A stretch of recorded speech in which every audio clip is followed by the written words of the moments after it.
So are we supposed to start the podcast? Ready? 1, 2, 3. All right. You look really springy, summery today. I'm just fresh as a daisy, as they say. Your little dog's looking in here. My little dog is Sir Shits-a-lot, but I sure do love him. All right, Pumps, what have you had it with? What I fucking had it with, all these people running around on Ozempic, like objectively on Ozempic, 30 pounds, 2 months, rolling out. And they're like, oh no, I've just really been eating healthy and dieting. Bullshit. You're a liar. Just own it, because now instead, like, I have people corner me to make sure that I know that their weight loss is not Ozempic. When it is clear as the nose on my face, it is Ozempic. And I'm like, well, I've been on Ozempic and I don't give a shit who knows. Like, I don't understand why these people are lying about it, because it only makes me want to talk bad about them when they're lying about it. The fact that they're using it, I don't care about. But when they go out of their way to lie about it, I've had it. It's all about the cover-up. It's always about the cover-up. That is the truest statement You ever. take it right back to Watergate. Right back to Watergate. These Nixonian Ozempic users Yes. that are trying to cover it up. Here's the thing. I think Ozempic, Mounjaro, I think it's fabulous. It's a wonder drug. Yeah, I think it's a wonder drug. You've had all of these diet trends. This one comes in, this one goes out. Everybody's not eating carbs. Now they're not eating gluten. Now they're vegan, et cetera, et cetera. And everybody that is on a diet will not shut up about their diet. Right. I mean, Yes. it is. I'm going to tell you what diet I'm on right now. And I'm going to go through my entire meal plan, my calorie count, my meal prep, and it's uninteresting. Nobody cares, and they will not shut up about their diet. Don't even get me started on vegans and how they won't shut up. But then you get to Ozempic and Mounjaro, which are really incredible. Like, Right. It's an incredible diet booster for people, and it's really no different than, like fasting or whatever other Right. diet you're on. And they're real Nixonian about it. It's It's like a unbelievable. cover up. And then, like I saw somebody recently, no question, 50-pound weight loss in 4 months. No question they got the jab. So I immediately am like, hey, are you getting the jab? Oh, no. I've done a cleanse. A 50-pound cleanse. I did a cleanse. And I'm just like, I don't get it. Like, we get Botox. We talk We about tell it. people. We kiss and tell. We're big kiss and tellers. Absolutely. I don't like the Ozempic secretors either. And I think that a lot of the celebs ended up getting busted, like Kelly Clarkson, Oprah. They all had to come out of the closet. And if anything, when you have that platform, just say Tell it, people. because it's helpful. Now, your grievance segues perfectly into mine. And mine is, and I'm sure we've covered this before, but it just cannot be covered enough. It is people that are so clueless about things. Like, for example, I'll notice on my comments on Instagram, I'll post a photograph of you and me, and I'll get 10 comments. How did Pumps lose her weight? And I'm like, we have gone over this 1,000. ad nauseum. Right. It is so established. She sings it from the rooftops. We've gone through her Ozempic journey, if you Right. will, where it didn't work. So she had to get that pellet put in her ass so it would start working. We've gone over it in detail, Right. talking about cramming stuff up your ass. Right. And then I get these comments still all these months later. And here's the one that's really getting me. I posted a photograph of us in Chicago with like some DNC verbiage behind us. And I mean, I must have had 20 people. You're a Democrat? And I'm like, have you been in a coma? Are you serious? Like, it's not even just like I started being progressive when I started the podcast. Go back in the permanent record of my Instagram feed. I mean, you can go back to the early days and you're going to see breadcrumbs that lead you up to this very post, not to mention our YouTube channel, our Tuesday, Thursday podcast, and our TikTok and our Instagram and our Twitter. And you just now in 2024 realize that we're progressive? I mean, they are outraged. And then, of course, it's followed up by, MAGA, Trump 2024. And I'm like, bitch, we started a whole reverse gotcha here. We took back the eagle. The eagle's now our mascot. Right. We're the patriots. We took back the flag, and we also took back the word patriot. And you're just now figuring all this shit out. I've had it with these people. They're absolutely clueless. If nothing else on the planet screams low IQ, it's that, because this has been going on for 17 months. It's never changed. It's never wavered. There's never been I'm not sure. This is how it's been from the jump. So what I always come back to is, why are they still here? How is it possible that they're still here? I don't know, but here's also, I've had it with this, but it also cracks me up.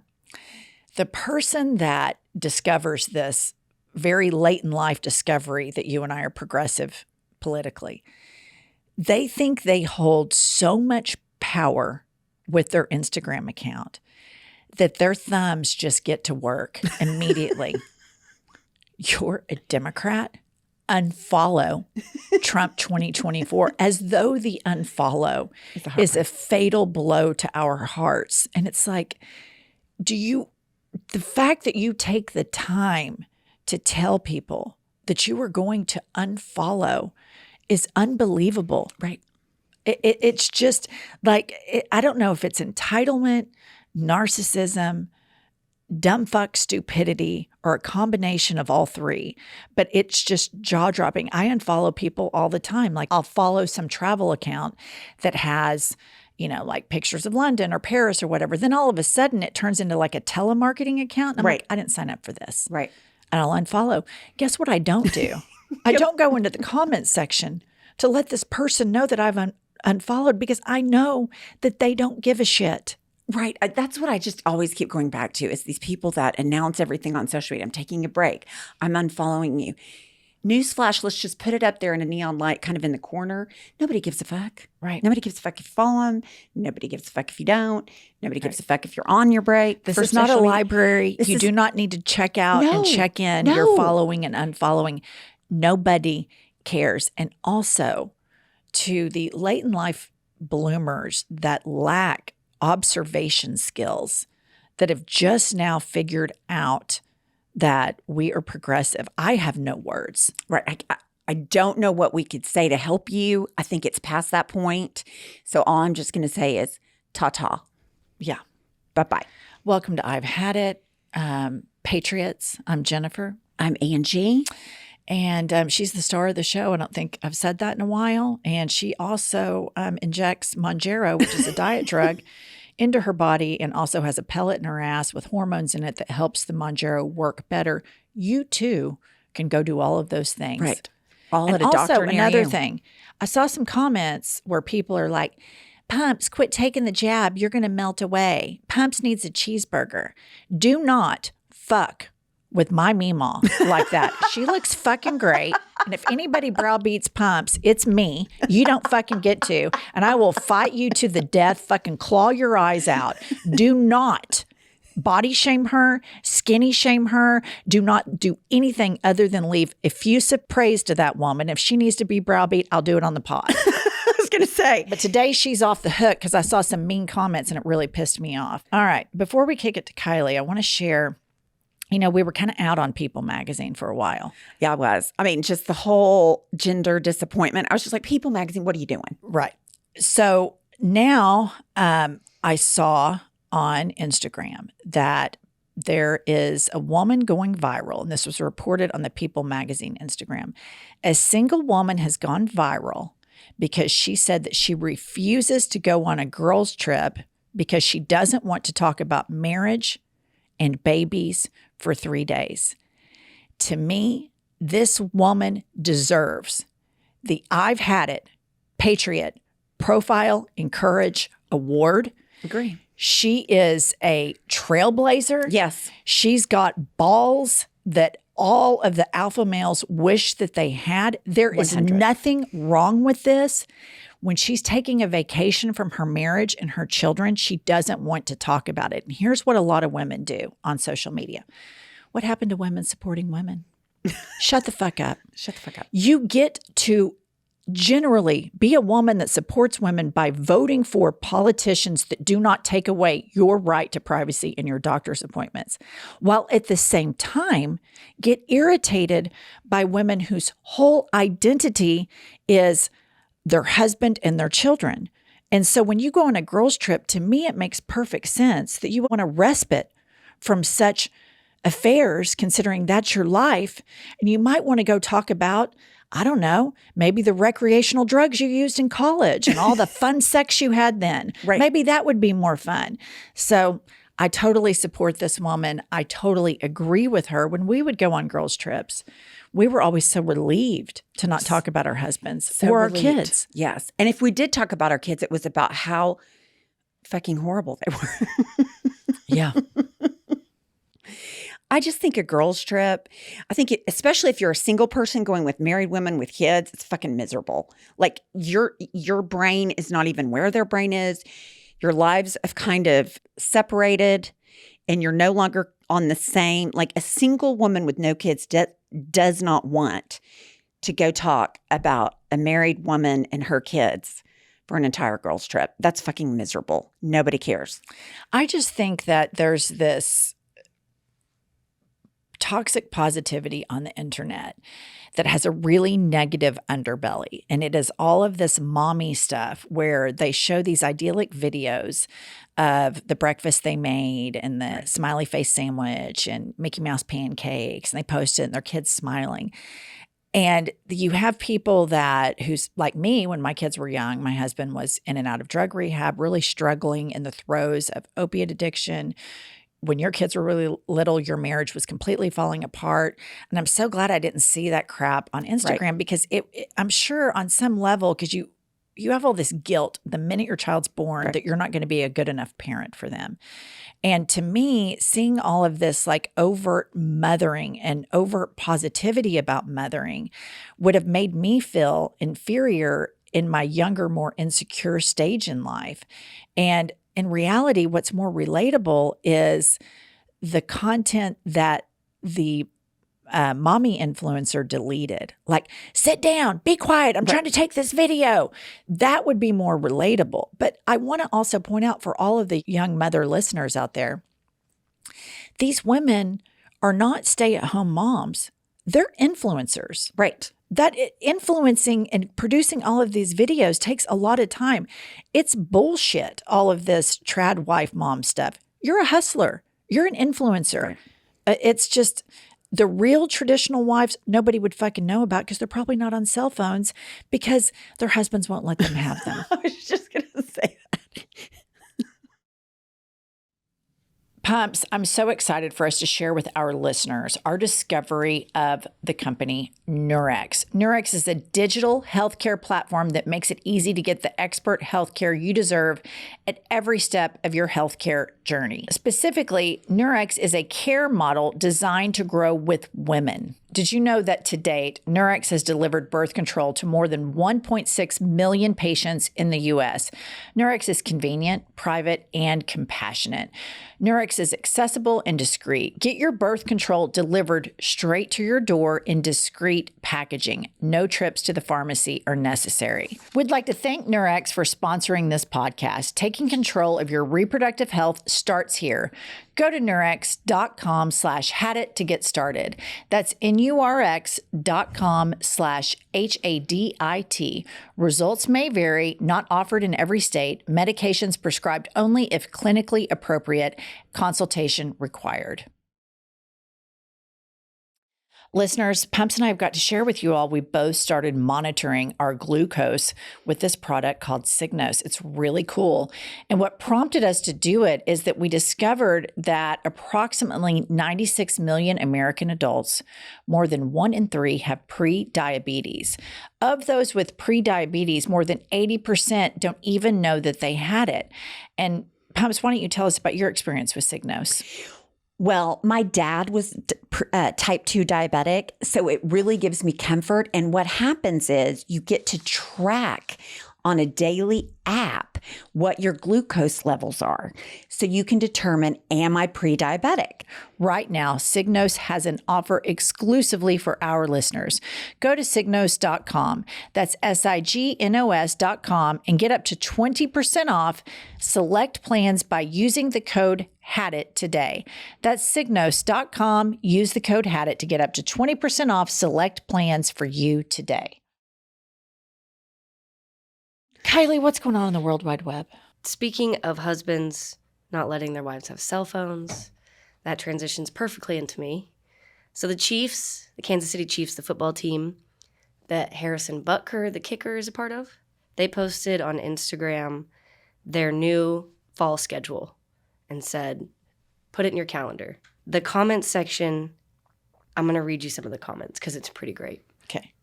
This one says, will you email my husband my permission slip, or can he download it from your website? Will it allow me to watch the entire season, or will I need him to sign one for each game? This guy writes, is my wife allowed to come to the games if she finishes all of her house chores first? This person writes, can I bring my kitchen to the game? And then Bianca writes, I don't know how to turn on the TV after my lobotomy and my shock therapy. Sad face emoji. You know, this whole, we did on our YouTube channel, iHip News, a reaction to the Harrison Butker thing. And there is this whole side of Twitter that is like the misogynist, ultra-religious, like you click the profiles and it's like Christ is king, Right. alpha male stuff. And so I go into my DMs and I have these like hate comments, and some of them are like this. You are so miserable. All you do is sit around and complain on the internet about stuff. You need to find Christ and try to be happy. You are such a miserable bitch. You need to get off the internet. And I'm sitting there thinking the irony in what he's doing. Right. He has it's lost. It's completely lost on him what he's doing. Like, okay, fair enough. My excuse is I have a podcast called I've Had It. What's your excuse, alpha male, Jesus Christ is Lord? What's your excuse? Right. You're just a dick? Is that what it is? You're just a dick that hates women? But I'll tell you what, it is wild. If you start diving into this, there is a whole side of Twitter, a whole side of Instagram, a whole side of TikTok, where all of these men definitely believe, beyond a shadow of a doubt, tweet after tweet, post after post, that the male gender is the superior gender. Yes. And that women should be at home and that women should be breeding. And they are loud and proud about it. And I think there's just so much of a backlash right now on, SCOTUS made gay marriage legal, and now there's this huge backlash on that. We had a black president, huge backlash on that. Women are forging ahead in business and starting, very successful companies, working, having careers, and there's a huge backlash on that. And so what I see is this is like, all of these white males just clinging on to this false sense of power that they feel entitled to have. And I'm telling you what, these people are, I'm sure they're preppers. 100% they're preppers. Did you know that as part of Trump's advisory committee, Stephen Miller, like the second and most unfuckable man on the planet, he is filing lawsuits alleging racial discrimination against white men. That's part of his domain in the Trump world, is he is now suing companies, government agencies, saying you're discriminating against white men. These are the same men. Like I relate it to, okay, white men have been in power for all these years. Now they're starting to have equalization of power in business, in money managing, in homes. Women are allowed to vote. Gays are allowed to get married. Black people have the same rights as white people. All these things. They want to turn back the clock to where none of those people had any power. It's just a straight line through. white men scared, white men teeny weeny, but that's not part of the thing. So white men scared, white men suing for their rights because they're discriminated against, white men going to alpha male camps, white males dominating women, white male racist, sexist, misogyny, homophobia. It's all, I mean, it's just right in a line. Alpha male camps. Yeah, but they're also big Bible thumpers. And Trumpers. Yeah, in every single, bio. It's all of this, Christ is king. And it's like, you're like a walking advertisement for anybody on the fence about being religious. Not to be. Not to be. I mean, like, you are the embodiment of what everyone dislikes so fervently about organized religion. But, we could sit and talk about that all the time. All right, Kiley, what do you have on board for us today? We've got some voice memos today. Excellent. Up first, we're going to hear from Josie. Hey, y'all. I've fucking had it with capitalism. This was the first week I had to take my little baby to daycare, and the amount of money I'm about to spend for her to be in a germ-infested place for only 2 days a week is crazy. It's the same amount as somebody's car note. It could possibly be the same amount as somebody's mortgage. Like, the only reason I have to pay y'all is because, I have to work 8 hours in order to survive, in order to feed said fucking child. And don't get me wrong, I love my baby. I chose to have her, shout out to the mamas. But bitch, it is expensive to fucking live. And everybody knows this. So why are things so fucking expensive? Let's get back to bartering. I'll give you a fucking tomato to teach my kid how to read, right? I will feed you if you sew my clothes. Something's got to give, because I fucking have had it. Josie is spot on, and this is a prime opportunity to point out how the alpha males that we were discussing before her voice memo are all about anti-abortion, anti-choice. Now they're going after birth control. And I think that we need to megaphone to the entire country. The Republican Party is an anti-freedom, anti-choice, big government, anti-economy party. They are. The messaging that they have, that they care so passionately about children, is bullshit. In other first world countries, working women are not so compromised as Josie is to go get childcare. And it is a travesty the way the Republican Party wants to control women's lives. And then when that child is born, they want to criticize that mother and further punish her by making it damn near impossible to work 8 hours a day, earn a livable wage, and send your child to a decent childcare. It is so immoral. And why the alleged Christians that say, we're not like those other people, why this isn't their platform is beyond me. I'm an atheist and I'm all for this. But when I speak to people who find a nuance in their religion where they say, oh no, those evangelical pastors, that's crazy. Or, oh no, those hardcore Catholics are crazy. We're not all like that. And I'm like, well, I never really see you campaigning for anything other than lower taxes for yourself. That's all I ever see. I never see an ounce of humanity towards working class women and the children that they're trying to raise. I never see it. It just makes me crazy with all of the pro-life. You're not pro-life, you're pro-birth. After that, you don't give a shit. You don't want to give any kind of social safety net. But in my divorce practice, when women go back to work and they have kids, it is so expensive. Childcare is prohibitive. Finding decent childcare for your child is thousands of dollars a month. So that means you have to work 1, 2, 3 jobs to be able to pay for childcare. Why there is not subsidies automatically for middle income people for childcare, because it is so expensive. It is beyond me. It's one reason that women stay in bad marriages. Yeah. Because it is so expensive. I think society as a whole needs to look at that. If you are so pro pro-life.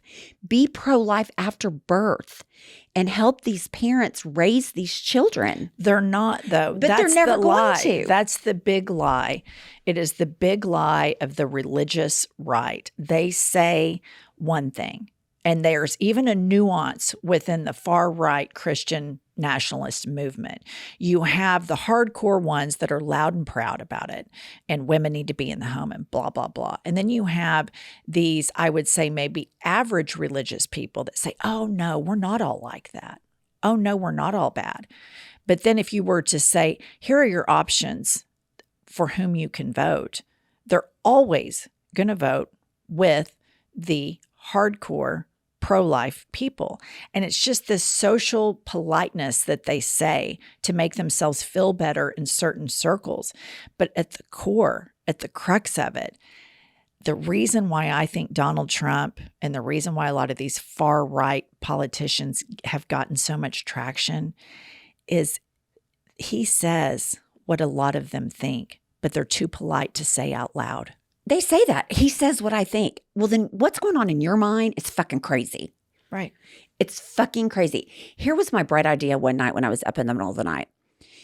Okay, if you're going to mandate no abortion, then you have to mandate per child a certain amount of money for childcare, food expenses, insurance. Like all of those things have to be baked in to a woman that would check the box, yes, I would terminate this pregnancy. Then you have to give her all of these benefits at no cost to her. They're not going That's to. what I'm going to say. So immediately it'd be like, we are pro-abortion. Because it is not about the child. It's about controlling women. Period, full stop. They could give two shits.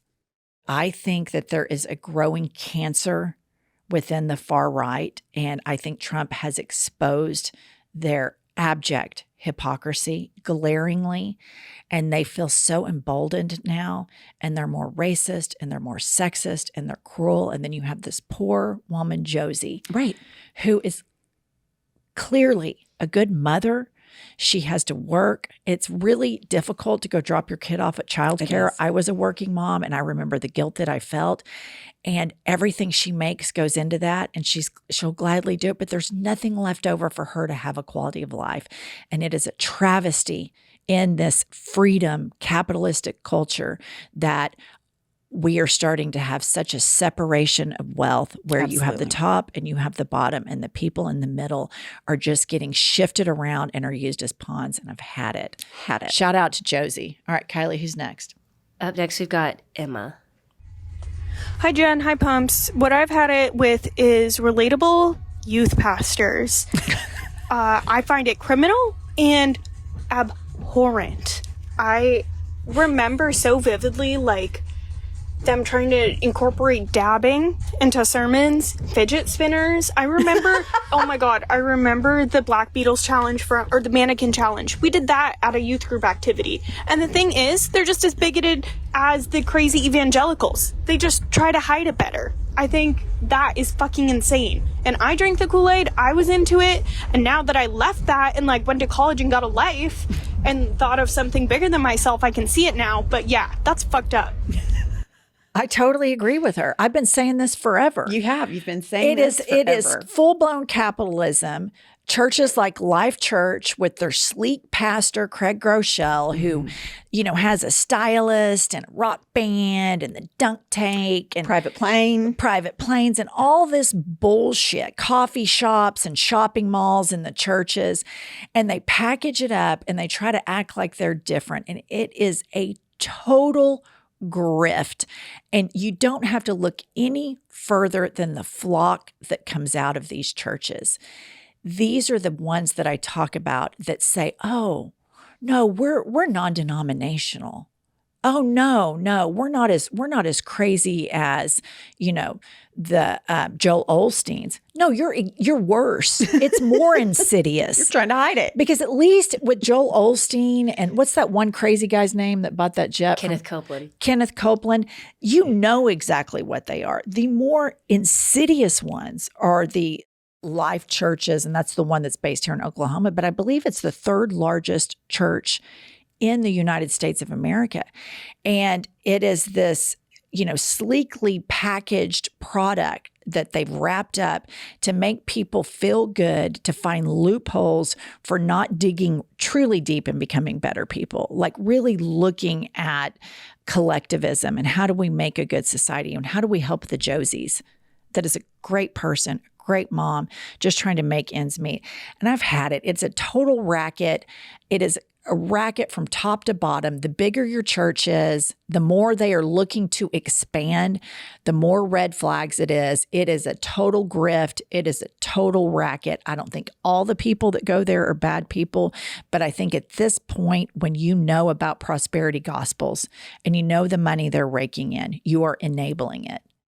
And here's the situation, Christians. I shouldn't be the most outraged at this. You should be. This is your faith that's been hijacked and made a mockery of. They should be leading the charge to say, this is not what any of this is about. If you're a member of a church that their number one goal is bring new people in so we can build more churches, I hate to break it to you, but it's a pyramid scheme. It is a grift. It is Bernie Madoff shit. And it's a huge problem, and it indoctrinates people, and these Jesus camps are nuts. And I think there's going to be a massive need. I think there exists a massive need now, and I think it's going to continue on in the therapeutic spaces. A lot of these kids, because I grew up with them around in the suburbs, that were wildly indoctrinated to think that there's this spiritual war going on, spiritual warfare all the time. There's demons that you can't see and angels you can't see, and they're fighting around you. That's like really psychotic. It's unhinged, and they need therapy to unwrap all of that, to learn that sometimes life isn't fair. Sometimes bad things happen to really good people that didn't deserve it. And we can't explain why that happens, but that's why. And you need to move towards acceptance and thinking beyond just you and your tax bracket. If truly you want to be a follower of Christ, give a shit about the refugee kids that are still not reunited with their parents. Give a shit about that and show up to the voting booth and vote accordingly. But I've had it. I mean, I've had it up to my eyeballs with these mega churches. I've been whistleblowing forever. And just an aside, the architecture is awful. If you're going to make billions of dollars grifting people, hire an architect. At least make them pretty. I'm not a big fan of the Catholic Church, but their architecture is fantastic. They nailed that at least. At least they've got taste. These evangelicals have horrible taste. I've never seen an attractive evangelical church, ever. Not one. Not one. There's not one. Wouldn't that be interesting? I mean, there really isn't. I've been to a lot. It is the trashy. It's a trashy religion with bullshit, sleekly packaged bullshit that tries to make people find a loophole to be a bad person. Pat it. Homes.com knows that when it comes to home shopping, it's never just about the house or condo. It's about the home. And what makes a home is more than just the house or property. It's the location and neighborhood. If you have kids, it's also schools, nearby parks, and transportation options. That's why Homes.com goes above and beyond to bring home shoppers the in-depth information they need to find the right home. And when I say in-depth, I'm talking deep. Each listing features comprehensive information about the neighborhood, complete with a video guide. They also have details about schools with test scores, state rankings, and student-to-teacher ratio. They even have an agent directory with the sales history of each agent. So, when it comes to finding a home, not just a house, this is everything you need to know, all in one place. Homes.com. We've done your homework. Pumps, I am a complete lunatic when it comes to my French bulldogs and their health and their diet. And I want them, when they eat a meal, to be happy about it. I don't want them to kind of like sniff over the dog food and not really want the food. I want them to devour their food with satisfaction and desire. And that's why I'm so happy to share with you and our listeners my new favorite subscription, and it's called Sundays. Sundays is a fresh dog food made from the short list of human-grade ingredients. Have you tried this out with your new puppy? He absolutely loves it, and it doesn't upset his tummy. You know, Sundays is so convenient. Unlike other fresh dog food, Sundays does not require refrigeration or preparation because of the air drying process. All you have to do is just pour and serve. When you start a Sundays subscription, you'll automatically get 20% off and free shipping on every reorder. You can cancel or pause your subscription anytime with their 100% satisfaction guarantee. You can get 40% off your first order of Sundays. Go to sundays4dogs.com/hadit or use the code HADIT at checkout. Up next, we've got Eastendale. Hey guys, all right. First off, thank you for calling out the entire world on the amount of fuckery that is going on right now. And let me tell you what I have had it with. I have completely fucking had it with weddings that involve a shuttle or a bus of some sort. We do not want to leave our cars. That is our escape route. We don't want to get on a bus or a luxury coach of any sort dressed up where you think that we're taking some magical school bus to this magical place. No, it's a winery. It's a meadow. It's a lake. It's a knoll. It's in the middle of fucking nowhere. We want to know one thing. When does the first shuttle leave? Stop holding us hostage. Our cars are our escape route. Thanks, guys. Love you. It's so true. Truer words have never been spoken. Here's my thing. In college, party buses, that was like, oh my God, we're going to take a party bus. We're going to do this. It's so fun. Nothing good ever happens on a party bus. That's a blanket rule. You can count on it. Somebody's going to puke. Somebody's going to fight with their partner. It's always bad on a party bus. As I have gotten older, I am of the, I will take my own car no matter where we're going. I will not get on your shuttle. I will not get on your bus because then I'm a hostage. I want my own car so that when I want to leave, I'm fucking out. Right. I don't have to wait on the whole circle jerk of people that are drinking and glad handing at the bar. When I'm ready to go, I get in my car. And I have been to weddings where there was a shuttle and I have got in my car and followed the shuttle to where we were going. Because I'm like, no fucking way. I'm too smart. Will not do it. I agree. I don't like, obviously, group activities. So I don't like group transportation. No. It's too much. I don't want to shuttle. I don't want to do any of that. I love when we're in big cities. I love public transportation. Like I love the subway. I love the tube. I mean, absolutely love public transportation. I think it's fabulous people watching. It's active travel. But I would say that the shuttles at a party and or wedding venue is just low-key hostage taking. Absolutely. Mm-hmm. I absolutely agree with her. Kiley, you're in that age group. Lots of party buses and shuttles. I recently had to go to a wedding on a farm 3 hours away from here where we live. So we had to take shuttles to get there. And I'm not kidding you, we didn't get out of there until like midnight. The first shuttle didn't come till midnight. And you know what? It just caused a ton of drunks to throw up on buses because they couldn't go anywhere. They couldn't leave when they were sick. They had to get on this shuttle. Yep. Nothing good happens bad. when there's group transportation like that. Yeah. It's just a tried and true rule since 1988. You're stuck. You're stuck. All right, the last one is from Tara. Hey, I'm Tara from Texas. So I fucking had it with people that can't pick a lane, okay? I'm in the store. I'm at a self-checkout, doing my thing.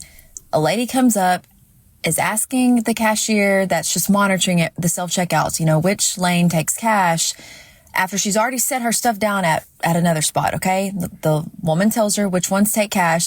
So she picks up her things and is going to the other register and says, oh, don't worry, don't get up or anything. I've got it. Okay, yeah, you fucking cunt. You decided to be independent 5 seconds ago and do the self-checkout. Now you want them to help you? You should have went in a regular lane. Like, I don't understand. The entitlement just pisses me the fuck off with people. Like, fuck off. Okay, thanks. Bye. You know, I just relate to this so much because I find myself like in situations like this, waiting in line to do something, and I have to wait on other people to do things before I can do it. I just think, inhale, exhale. And it's not that big of a deal. Calm the fuck down, let the person go through, but it can just make your blood boil. For example, we flew in from Chicago. 2 planes land at Will Rogers World Airport in Oklahoma City, Oklahoma at the same time. In my opinion, if you're a world airport, as it's called, as they named itself, 2 planes landing should not overwhelm the ground crew. It shouldn't. We had to sit on the tarmac for 10 to 15 minutes, and I had this Yak Mouth seated next to me, and I have my ears in, and he had already started pre-yakking with me before the takeoff. And so I just kept watching my show as we landed, and I can see the gate, and the pilot comes on, he goes, "Hey, another plane just landed, and they only have 1 ground crew." So we have to wait. So they had to get that plane. And I'm like, you're a fucking airport. Right. And it's not like planes just randomly drop in. Like, there's a flight pattern. Y'all should be staffed up with the neon vests, crews with the, I love those things, those pointer things that they do. I love want those. some of those. I'd like to have some of those in here and guide it through, but we have to wait. And then the jet bridge people are, and I am not trying to be dismissive towards the ground crew or the jet bridge operators. I'm mad at Will Rogers World Airport for not being properly staffed. Absolutely. You're an airport when planes land. So nonetheless, I'm sitting there on the plane, inhaling, exhaling. I'm thinking, inhale, exhale, let it go. There's nothing you can do. There's a couple hundred people on the plane with you. And Angie's sitting about 5 rows in front of me. So I finally decide to take out my AirPods and put them up. And I'm just thinking, I hope this motherfucker sitting next to me doesn't start talking to me like he did when we took off, because he was just volunteering a lot of unnecessary, uninteresting information. But I hear somebody really yakking, causing a huge ruckus. And I mean, it's loud. It's a loud voice. It's a lot of information, and it keeps going and going and going. And I think, God, that voice sounds really familiar. And it was none other than the star of our show, who was on episode after episode of talking about people on planes and how they should be invisible. Her words, not mine. How you should sit down and shut the fuck up on an airplane. And I hear this hooting and hollering and cackling, and it's not like she's using her inside voice. The first 15 rows of the airplane can hear her. So finally, we meet, after Will Rogers World Airport gets their shit together, and they're able to accommodate our plane that was scheduled to land, FYI. It wasn't new. And I see her out into the airport. She's pushing our suitcases. And I said, God, I was sitting on the flight. And after we landed, I bravely took off my headphones at great risk to the person sitting next to me yakking. And I heard this woman on the plane just yakking nonstop.